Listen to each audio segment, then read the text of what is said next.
Greetings, creeps, and welcome to HorrorGirl Problems, the podcast / videocast. Thanks for listening, Mom. Trick or treat? You are in luck because this week I have a very special treat for you. From the mind of author Catherine Bell, The Sick and Somber Tales of Sinister Town, I present to you The Doctor. The Doctor sits with tools in hand. A magician of sorts, though his humor is bland. 2 boxes are settled atop his desk, one containing relief, while the others grotesque. Place your hands into the holes, your ailment will leave you, and you are exposed. It's the luck of the draw as to what happens next. There's everything to choose from. What will you collect? Close your eyes and pray for the best, for you could be host to a most unwanted guest. For swapping ailments is a risky business. Consider yourself lucky if you make it past Christmas. Once a year, the doctor opens his doors to the injured, the dying, the sick, and more. The doctor just sits with a beam on his face. Tell your family you love them, just in case. A knock at the door. You may enter. A thick drawl escapes the thin lips of the doctor. His mouth cracks into a secretive smile as the patient cautiously enters the dimly lit room. Good evening, sir," the patient begins, voice quivering slightly. "I've heard you may be able to help me?" The doctor's smile widens as if the patient has said something amusing. "Perhaps," is all he answers. The patient takes a moment to take in the imposing man reclining in the chair in front of him. A tall and terrifying-looking gentleman, tanned skin cracked with age, as if animal hide were pulled loosely over his skull. He wears a suit, black, with deep purple paneling. A cane leans casually against his chair. "Please, I need your help. I can feel death coming." The patient squeezes his eyes shut momentarily before rubbing them vigorously and focusing again on the man before him. "Then you have come to the right place, my friend." The doctor's smile expands into an enthusiastic grin, stained teeth bared in a most unsightly manner. "If you would care to place both of your hands into the vessels you see before you." 2 wooden pots stood on the desk.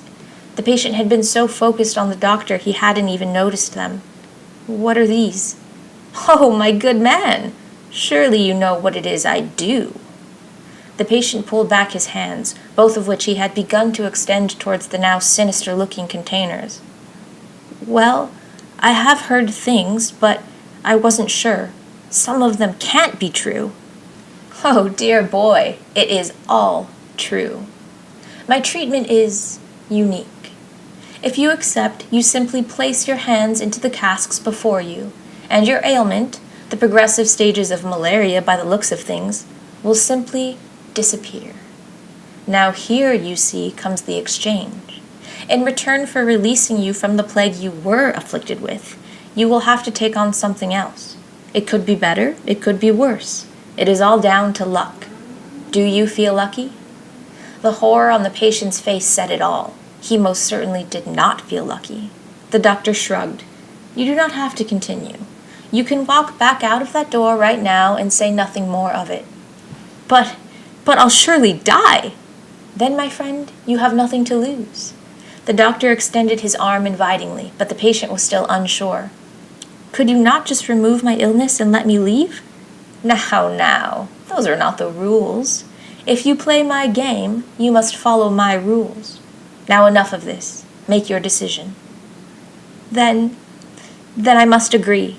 The patient stepped forward again and placed his hands decisively in the wooden vessels. The illness streamed out of his palms like an evil mist and seeped over the sides of the containers. The patient found himself holding his breath, desperate not to ingest any of the villainous poison back into his system. And then, a sudden and beautiful relief. The patient sighed in gratitude. His eyes appeared to function much better. His blurred vision was gone. A quick thought passed through his head. "I could just remove my hands and run." But no sooner had he thought this than a new sensation came over him. A feeling of invasion. The patient could feel his cells desperately trying to ward off this new foreign entity, but to no avail. You may remove your hands." The doctor stood up, and the patient saw for the first time a pair of legs, much thinner than they should have been, and suit trousers that flared at the bottom. The doctor snatched up the cane from its resting place and used it to assist himself in navigating forward. The thick carpet muffled any sound of footsteps as the doctor strode towards him. The patient stood stock still, wide-eyed, praying to a god he did not believe in as the doctor inspected him. "Ha! What delight! You certainly are a lucky one." What is it?" "Asthma." Oh, thank you, doctor, thank you." The doctor smiled once more and returned to his seat. The patient shook his hand vigorously and made for the door. "You know," he said, looking back, "they said you were a demon." The doctor raised an eyebrow. And I said, "It is all true." I love that story so much. You've heard the tale, now let's meet the myth, the legend, the one and only Catherine Bell. I thought I'd give it a good go. Oh, nice. There we go. I thought I would go like on theme, so. Oh, that's awesome. A little bit. Take this. Well, it's great to see you. It's great to virtually meet you. Hello. Absolutely. So your story was so fun. I absolutely loved it. Thank you. So it's from a collection that you have? Is that right? Yeah. Okay. So it's from the Sick and Somber Tales of Sinister Town. So we've got a few going on. But yes, that was and just a piece I thought you might quite like. Amazing. I hate the alliteration on that, by the way. So good. So what are some of your influences? So I would say clearly Marilyn Manson. Okay. Behind there. He is a massive inspiration. Other than that, Stephen King, definitely. I would say they're my two big ones. Okay. I'm a massive horror fan though, so it's literally anything from sort of 60s, 70s horror films through to sort of anything from the present day, really. Love it. Anything. I love my gore. Yeah.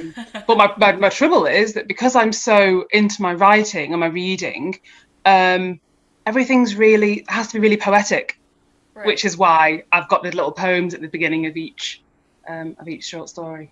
Yeah, that's such a cool aspect of it. I was going to ask you about that. Like, so do you start every tale in the collection starts with like a limerick, basically? Yes. Okay. Yeah. I loved that. Like, it was just such like a cool, whimsical feeling to it. And you're talking about like some sinister stuff, but it's done in this very light way in the introduction, which is just so fun. I was just like devouring it. Oh, thank you. Really appreciate that. All right, you ready for these questions? Ready. All right, let's do this. So, who is your favorite final girl? So, I think I've gone a little bit abstract here. Okay. But I'd say Jane Doe in The Autopsy of Jane Doe. Okay. Really underrated film, but she's absolutely smashing. Or Sarah Paulson in all of the American Horror Stories. I know a lot of people don't class that as actual horror, but I think, again, just sort of floating slightly under the radar there. I think she's awesome. So yeah, you have to go for those two rather than your mainstream ones. Yes, I like those answers. Jane Doe. I finally watched The Autopsy of Jane Doe, I think maybe last year. Like, I slept on it forever, and then I finally watched it, and I was like, how did I go so long without watching this? Like, I wish somebody would have been like, no, whatever you're going to watch tonight, cancel that and watch this instead. Like, exactly. That's exactly what happened to me. Yes. It is so good. Yeah. And I wish I would have seen it in the theaters. Like, had I known it was so good, I would have been just, like, screaming it from the rooftops. Like, no, everyone go and watch this.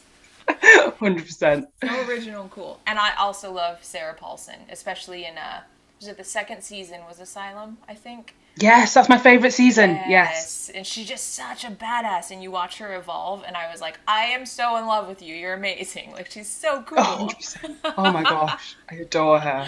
Love it. I really like those answers. Okay, so what has been your most traumatic horror experience? See, that's a hard one because, so I don't know if you probably can't see behind me. I've got an Ouija board over there, but play that all the time. Never had any experiences with that. I'm presuming you mean real life horror. It can be real life horror or a traumatic, like like a horror movie that traumatized you. I'm good with either one. Okay, so real life horror. Not had any like paranormal experiences. I would say sort of the closest I've probably come is to exploring abandoned buildings and like bumping into other explorers or like signs of life or like squatters while you're sort of sneaking through sort of cracked, smashed windows in the dark, creaky floorboards, holes in the floors. That's pretty terrifying, I'll tell you that right now. In the middle of the night, it's pretty horrific. In terms of actual horror films, I'm going to say the one that jumps out at me is when I was about 7 years old. I snuck downstairs at night and my parents were watching Poltergeist, and it was the bit where the girl's under the bed. Honest to God, it was horrendous. By far, traumatizing for life. So something I've noticed, like the people that answer this question, like 7, 8 years old is a very prime time. Apparently, like that's when we all received our like biggest scars as far as like a traumatic horror film that we saw like too early, even if it was just like a scene. Almost everyone's answers are like, well, when I was about 7 or 8, I saw something I shouldn't have, and then it just like sticks with you. Awful thing happened. Like I think I was around about the same age too. I was probably like 8, and I watched It, the miniseries, and I was too young to watch it for sure. But I mean, I loved it, but I'm scarred forever from it. Absolutely, like love that. Is there any horror film that you would like to see rebooted or remade? Ooh, now I would say Rosemary's Baby, or one of my favourites, House on Haunted Hill. Okay. Yeah. Yes. It scares me a little bit to think that they might redo it badly, but I'd like them to try. Yes. Okay. I think there was a remake of. I think it was House on Haunted Hill. Maybe in the early 2000s. Oh no! Well, if there has been, I must have steered clear out of fear, yeah. out of fear that it would be rubbish. Probably good choice. They should remake it presently, I think. Yes. Is there any horror film you think should be off limits to reboots and remakes? Loads. I think The Exorcist, The Birds, The Shining, Midwich Cuckoos. I could just loads. As you like unfurl a scroll. Yeah. Just basically don't remake films once they're there, appreciate them and move on. Yes, all right. Is the general rule. Okay, you're the final girl in a horror film. What do you want your kill song to be as you're just like doing your montage of just being a total badass? That is easy. Marilyn Manson's Mob Scene. Okay. Oh my God, I would rain havoc, honestly. Oh my God, that'd be amazing. I was like, she's going to do a Marilyn Manson track, I'm pretty sure now. Yeah, nice. Definitely. Dig it. Okay, and last question for this is, why horror? So I've been into horror as long as I can remember. So my parents watch horror films avidly. That's probably where I got it from, to be honest. That's probably why I ended up walking into Poltergeist. It was just something that was always there. Even just from the X-Files, everything that they watched tended to be horror films. I've branched out personally into sort of more like foreign subtitled horrors and more underground films, August Underground, that sort of thing. But I still enjoy the more traditional horrors as well. I think for me, it's the dichotomy between the enjoyment and the anticipation, like the enjoyment versus fear and everything in between. I just don't think any other genre allows you to experience such a range of emotions. I 100% agree. Love it. And I also love that you grew up with like horror-loving parents. I think that's so cool. Oh, yeah. Yeah, that's honestly, I feel like I'm really lucky for that. Yeah, 100%. Yeah. My dad was very into horror. My mom, not so much. We like forced her to go to horror things with us, but she's like such like a scaredy cat about stuff. She'll like humor us at times, but she'll like, if I ever watch her sit and watch a horror movie with us, she'll literally like look at me and like punch me or like smack my knee or something. I'm like, I didn't write this. Like, this is not my work. I don't know why you're assaulting me. But it's something I share with my dad, and it's like super fun. Like that's like our bonding thing is like we're both like monster kids. So how fun to have both your parents awesome. Into that. All right, so tell us where we can find your work? Is that collection available to buy anywhere? Is it published Yes, yet? so it's on Amazon. Sick and Somber Tales of Sinister Town. It's also on my website, www.thekathystories.com. And I'm on Twitter as well at the Kathy Stories. So I think that's where you found me. So Yeah, that's how I've had you. But that's where you guys could find her awesome work as well. Okay, and I'll put like links to everything as well too that you just listed. Fabulous, thank you. All right, that's all I got for you. Do you have anything else you want to plug or talk about? Those anything? No, just I've got a couple of bits and bobs coming up, but stay tuned for those. Bit of a secret mission at the moment. Ooh, okay. Top secret bits and bobs.